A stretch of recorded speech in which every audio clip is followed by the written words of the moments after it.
and welcome, I'm your Code Monkey. So Unity is actually capable of making some really gorgeous games. For example, in GTFO, this is definitely a super gorgeous game. The lighting, all the effects, the ambience, all of that is really excellent. Or alternatively, here we have Escape from Tarkov.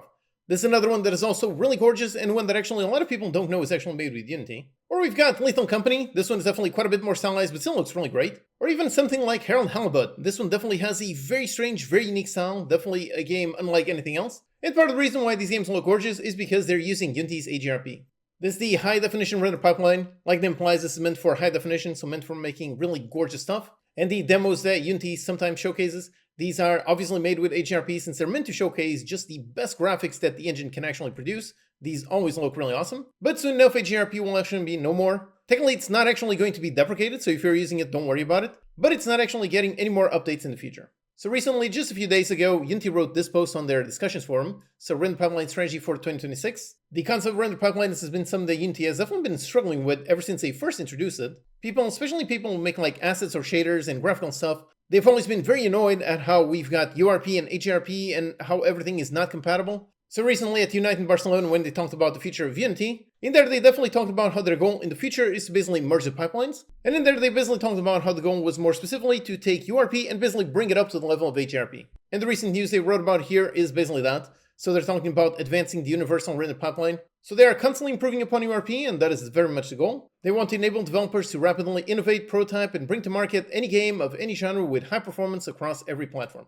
So obviously the U in URP stands for universal. So technically everything they work to improve URP as a whole improves Unity games on literally everything. So that can be high-end consoles, can be PCs, can be mobile, web, and so on. But then when it comes to HDRP, for that one, their goal is really just maintaining it. That's really it. So focusing on only expanding platform reach with Nintendo Switch 2, with support and stability, and that's really it. So if you have an HDRP game and you want to port to the Switch 2, yep, that's possible. But basically don't expect any new features. And specifically over here, they're also talking about something they've been talking about for quite a long time, which is starting the official built-in render pipeline deprecation process in 6.5. So 6.5, I believe that one is coming out, let's say, around summer this year, I think so. And if they're basically just doing what they talked about back at Unite, which is how the built-in render pipeline, that one is eventually going to be deprecated, and that eventually is happening sometime this summer. Although at the same time, they also say how the built-in render pipeline will still be available at least up to Unity 6.7 LTS, which is out by the end of this year, in order to support studios with live games. So if that's you, if you have a live game, you can technically still use it until 6.7, and 6.7 is going to be officially supported for 2 more years, so technically if you're working on a game, or if you already have a game out that is using the built-in render pipeline,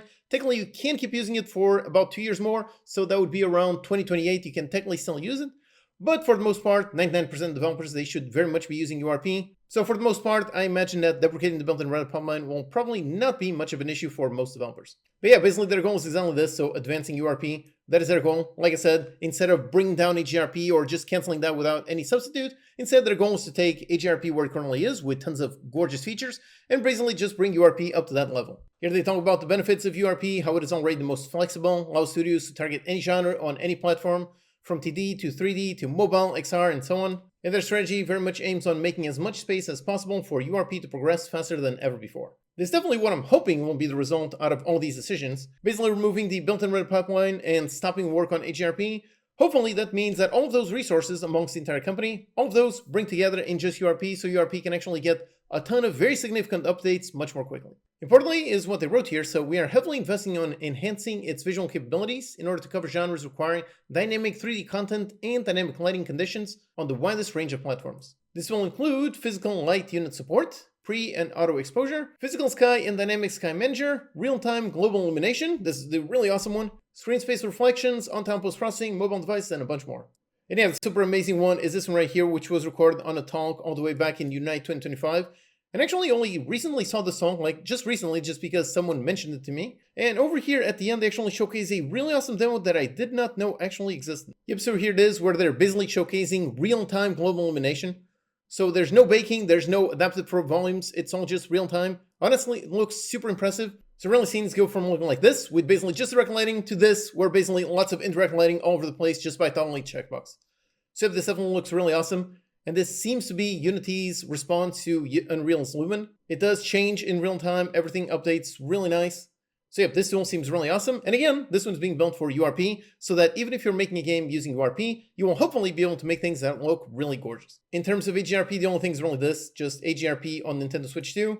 So if you already have a game that is currently out, you won't be able to port it onto this console. But the important thing is this, so no new features planned for HDRP. So you can keep using it. If you're already using it, you can keep using it. But most developers, and especially most indie developers, since as an indie developer, you probably shouldn't be trying to compete on the bleeding edge of visuals. So for you, for the audience on this channel, which are really mostly indie developers, for you, I've always recommended URP, and I'm still very much saying the same thing. I definitely recommend you use URP. So anytime you start a new project, like right now, I definitely recommend you use URP, especially right now since HDRP is apparently very much on the way out. Hopefully the conclusion here is really what happens, so what this all boils down to is making your life easier. So instead of having to choose between multiple different pipelines, there's just one, just URP, and that's it. So for developers, that's very easy, you just choose a single render pipeline. For asset publishers, it's very easy, just use just one render pipeline. And for Unity themselves, instead of having multiple split teams working on multiple render pipelines, building features for each one individually, instead of that, they just have all those teams working on just one thing. So hopefully this whole thing about merging all the render pipelines, hopefully this becomes a win-win for literally everyone.